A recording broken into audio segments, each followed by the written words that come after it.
Hey guys, welcome back. After doing a bunch of videos about the bikes at Outerbike Crested Butte, we're doing one about the trails at Evolution Bike Park. I enjoyed riding this bike park so much, it's worth taking a look at the variety there is here. Also, I wanted to include Evolution Bike Park on the rides map on my new site, which if you haven't checked out yet, I think you should. It's a pretty cool feature. The first trails we're going to take a look at are the ones in the center of the mountain, as they're what most people will probably do first. And we're starting at Hotdogger. It's a green trail that the park tells you to ride the first time down, and I think it's actually a good choice. You'd probably think it'd be boring being a green trail, but it really isn't. This trail has significant flow, but refrains from any technical features that would make beginners uncomfortable. The rollers are big enough that an experienced rider can enjoy them, taking them at speed and pumping, while a beginner can do them slower without much intimidation. It's funny because I'm just going downhill and I can still feel my breathing. This one will get you going fast, and with nice berms and a wide trail, it will be a great one to just have fun on.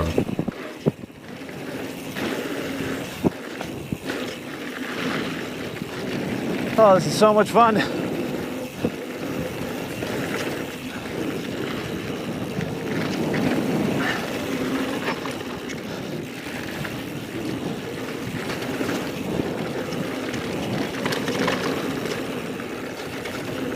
You're going to notice that the bike I'm riding will change a few times over the course of the video.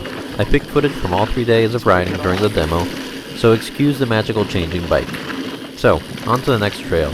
Luge is, well, exactly what the name indicates. A luge type trail, big berms with lots of flow and some ups and downs, but mostly just speed oriented with small jumps built in a way that it's easy to keep set speed. Think about Hotdogger on steroids. Nice, cleared the whole thing.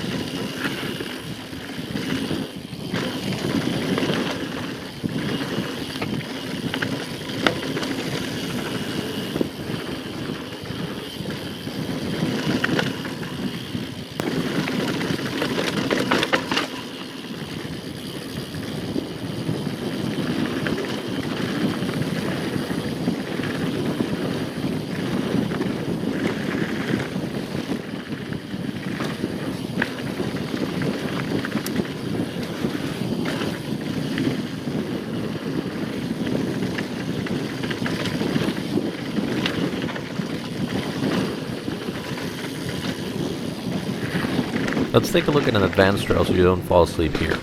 Avery happens to have been my favorite trail on the main section of the mountain. It had a little bit of everything, but was mostly oriented as a technical trail with a fair amount of rock gardens, steep sections, roots, and wooden drops.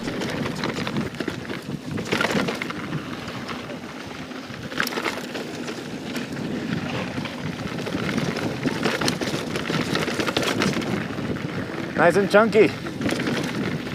It was also a lot tighter than all the other trails we've previously looked at. Good thing is that there's nothing particularly killer about it. It's just plain technical fun. There's just one 6-foot drop to look out for that you can bypass, but it's pretty obvious. Oh, this bike inspires a lot of confidence. That being said, this is one to stay on your toes on. A slight lack of concentration can get you in trouble quickly.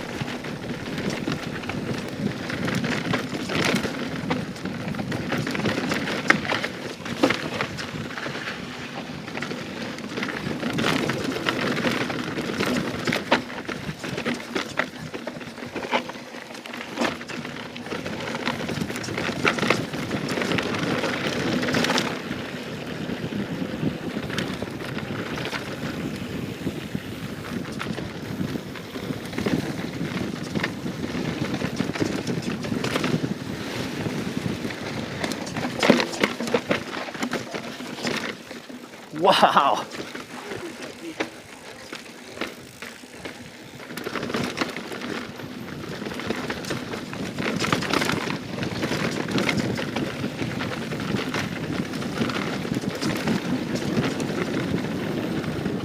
This bike is just eating up the roots.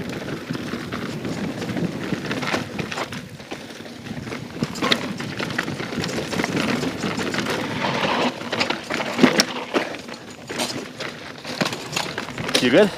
And yes, he was okay. Dusted off, waited a minute, and straight into the jump line. Yeah!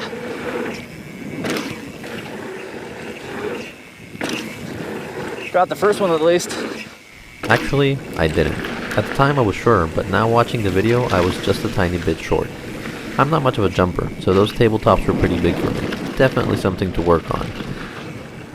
If you want flow, Teaser is a trail for you. This was my favorite flow trail on the whole mountain, and according to most people I spoke to, theirs too. This is a popular choice, definitely worth taking a couple of runs at.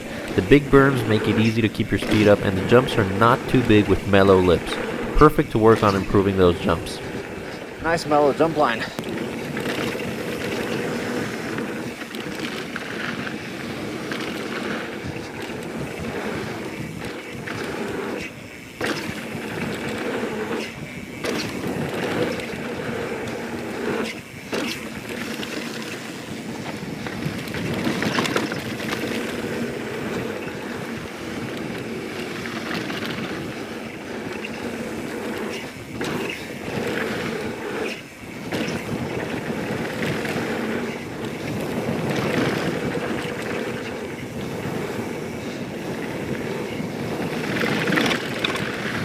On to frequency. This one kicked my ass. It's the only trail I crashed on, which of course happened the first day when I was getting a little too ballsy too soon.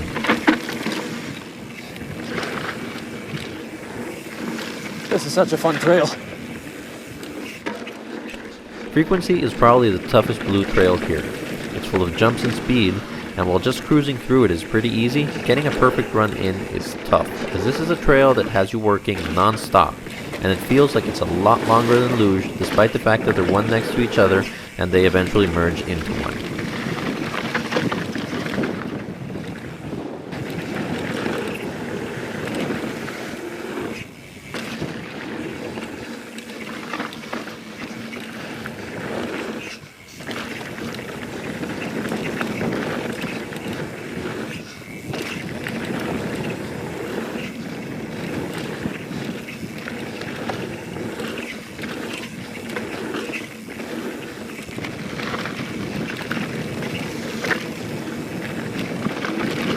Big G out here.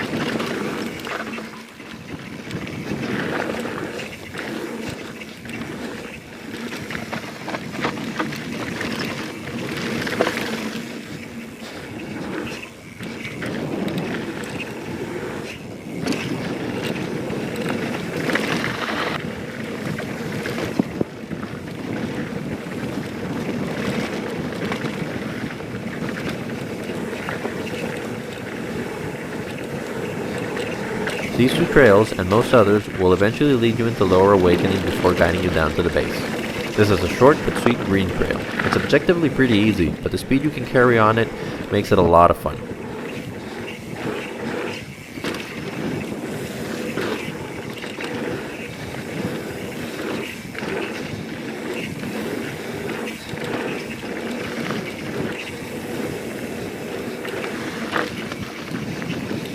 Oh, traffic. There goes our rhythm. Let's take this opportunity to head over to the east side of the mountain. All trails on this side require a bit of a pedal traverse from the top of the lift to get to, and will dump you outside of the bike park. Thankfully, it's just a road ride down to the main road back to the lifts. These trails also feel a lot more like natural single track than the rest of the park. Prospector is your typical Colorado ride. Nice open fields with the occasional traverse through aspens with a nice elevation loss to distance ratio.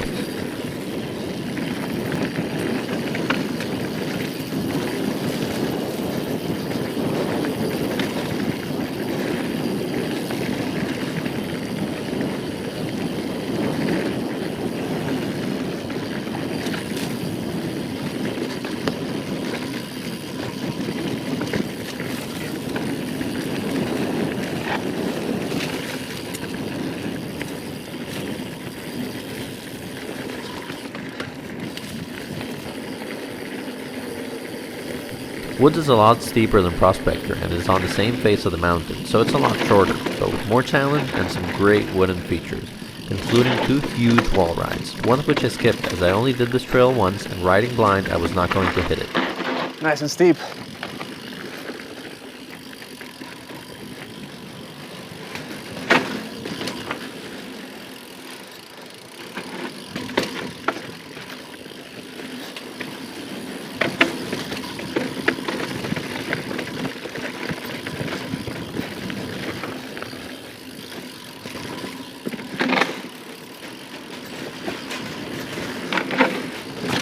Although it did look like it was doable with enough speed and loads of fun once you completed it.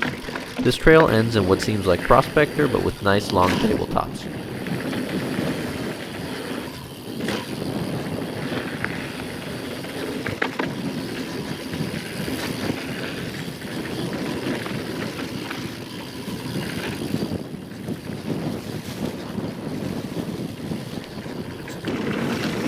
Crusader is one I'm sorry I only did once. The first one through, I was too busy looking at the end of the wooden features, making sure there was no crazy mandatory drops. With some extra speed, this one would have been a blast. The feature I skipped was steep. Seriously steep. A few people in the group hit it and swear it's the steepest feature they've ever done. It had been a while since I had been scared to go down something.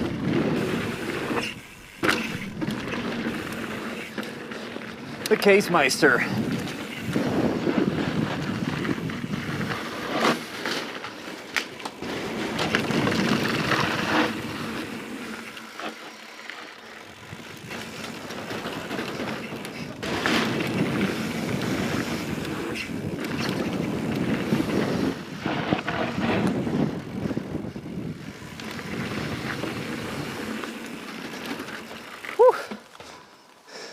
That's where I draw the limit.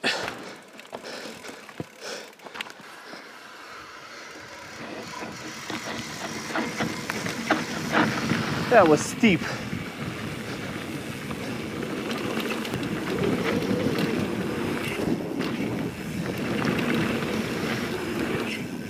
These are pretty freaking long.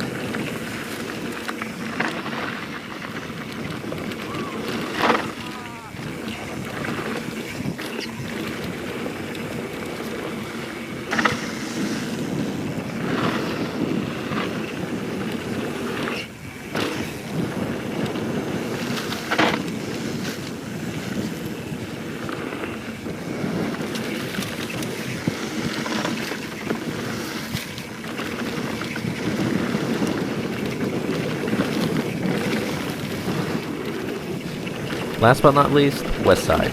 As the name says, it's on the west side of the mountain, and you can follow this one down to the lift or use it to connect into Happy Hour and go down into town, which we never did unfortunately. Somehow, we were always late and in a hurry to get the bikes back in time.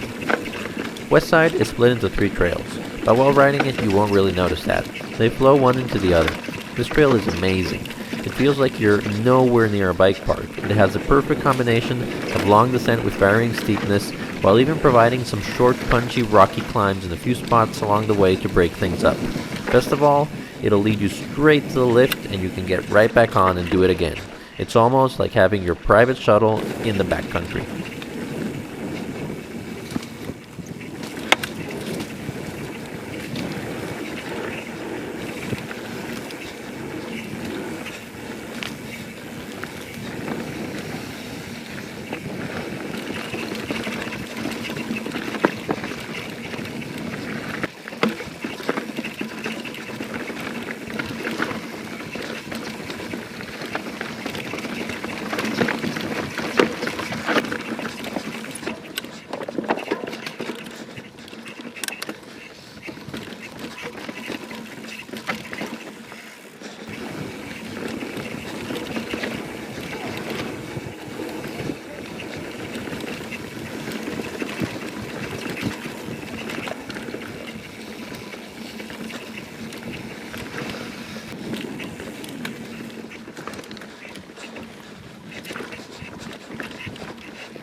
Fuck yeah. Are you hearing all my brake hits back there? Yeah.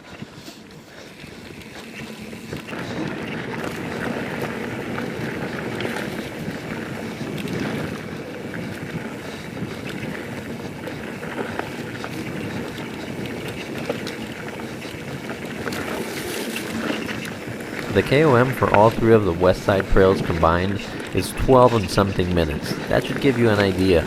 If somebody that is that fast can do it in 12 minutes, think about what regular people do. So this one is definitely a long and fun trail.